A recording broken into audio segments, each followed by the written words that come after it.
Abracadabra. Si t'as pas de labo, t'as blablaro, t'as blablaro. Les chimistes, il fallait absolument que je vous voie aujourd'hui. On doit parler d'une famille très originale de transformations, les transformations photochromes. Alors photochrome, qu'est-ce que ça veut dire? Photo signifie lumière et chrome signifie couleur. Sous l'action de la lumière, le plus souvent ultraviolette, un composé photochrome va changer de couleur et ceci va se faire de manière réversible puisque une fois que je vais arrêter de l'éclairer, celui-ci va pouvoir se décolorer. On rencontre les transformations photochromes dans plusieurs applications de la vie courante. Par exemple, dans les verres photochromes qu'on peut avoir sur des lunettes, la teinte peut varier selon l'éclairement, ce qui permet de passer de lunettes de soleil aux lunettes classiques. On peut également en faire des peintures ou des encres qu'on pourrait déposer par exemple sur des t-shirts, des tissus, pour faire des tissus photochromes. Dans la transformation photochrome, la lumière permet de transformer une forme A en une forme B dont les propriétés optiques sont différentes, ce qui va permettre notamment de passer d'une forme incolore à une forme colorée. Dans notre cas, nous allons travailler avec un photochrome bien précis. Alors son nom, je vous le donne, c'est le 1'3' dihydro 1'3'3' triméthyl 6 nitrospiro 2H1 benzopyrane One eternity later. 2'2' de H1-dol. C'est beaucoup trop long. Donc on va l'appeler par son petit surnom, le 6-nitrobips. Afin d'illustrer et d'étudier une transformation photochrome, je vais vous proposer une petite série d'expériences. Donc dans ces expériences, je vais utiliser des pointeurs laser, un pointeur rouge, un vert et un bleu-violet. Et par ailleurs, les solutions, ici, dans des solvants différents, qui contiennent notre photochrome, le 6-nitrobips. Mais avant d'attaquer les manips, petit topo sur la lumière et les photons. Dans cette vidéo, on ne va pas discuter de la nature de la lumière. Sujet très passionnant mais beaucoup trop compliqué. Donc nous, pour comprendre les expériences qui vont suivre, nous allons nous contenter de considérer la lumière comme un paquet de particules de lumière. Et ces particules de lumière sont appelées photons. Dans cette description dans laquelle notre lumière est un paquet de photons, on considère simplement que chaque photon transporte avec lui une énergie proportionnelle à sa fréquence, ou de manière équivalente, inversement proportionnelle, à sa longueur d'onde. Ça, c'est très important pour comprendre la suite des expériences. Alors attention les enfants, un petit topo sécurité. Bon, pour les solutions, ce sont les conditions habituelles de manipulation d'un solvant organique. Alors avec l'utilisation des lasers et des lampes UV, il faut faire extrêmement attention aux yeux. Bien sûr, ne pas pointer un œil directement, mais également faire très attention aux objets réfléchissants et surtout ne pas emporter. Voilà, maintenant que je vous ai dit tout ça, petite démonstration expérimentale. Allez, on va voir ça tout de suite.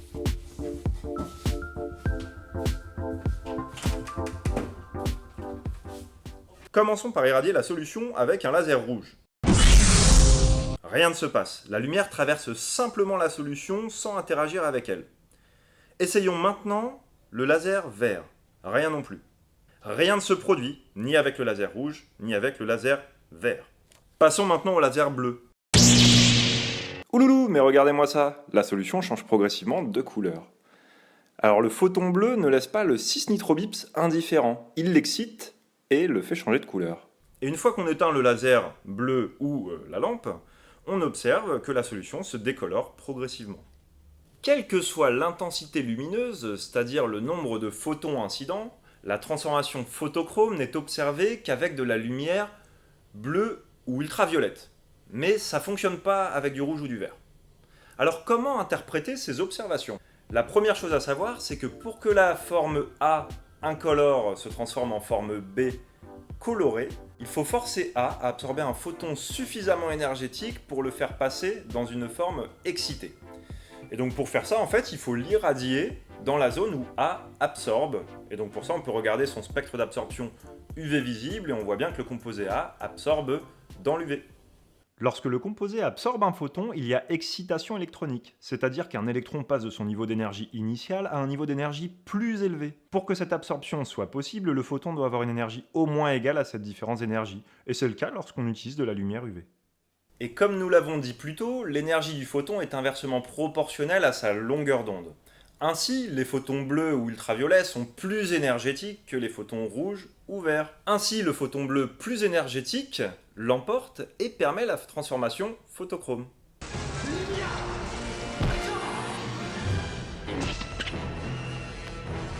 fait, c'est tout simple. Il suffit d'éclairer le photochrome dans la zone où il absorbe pour l'exciter. Une fois qu'on arrête d'éclairer la solution, le composé B va se décolorer spontanément pour redonner la forme A. Au passage, précisons que c'est la conjugaison étendue dans B qui lui confère ses propriétés d'absorption dans le visible, et donc sa couleur. Pour finir, il est intéressant de signaler qu'on peut influencer le comportement du photochrome en jouant sur des paramètres de milieu. Alors par exemple la température, c'est bien connu que c'est un facteur cinétique, donc ça va jouer sur la vitesse de décoloration de votre photochrome.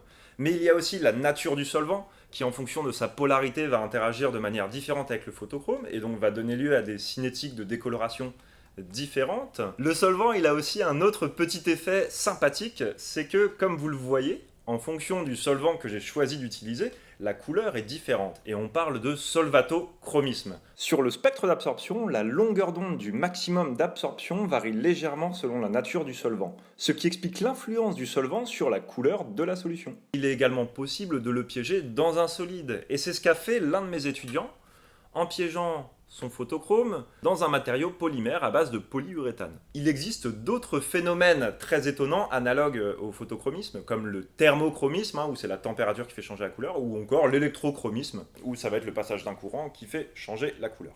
Bon, il est temps de conclure. Voilà une première approche et démonstration de l'effet photochrome. Alors là, on s'est concentré sur le 6-nitrobips, mais en fait, il existe de nombreux composés photochromes avec des applications très diverses. Une étude plus poussée de ce phénomène fait nécessairement appel à des notions plus complexes, de chimie quantique, de cinétique chimique, etc.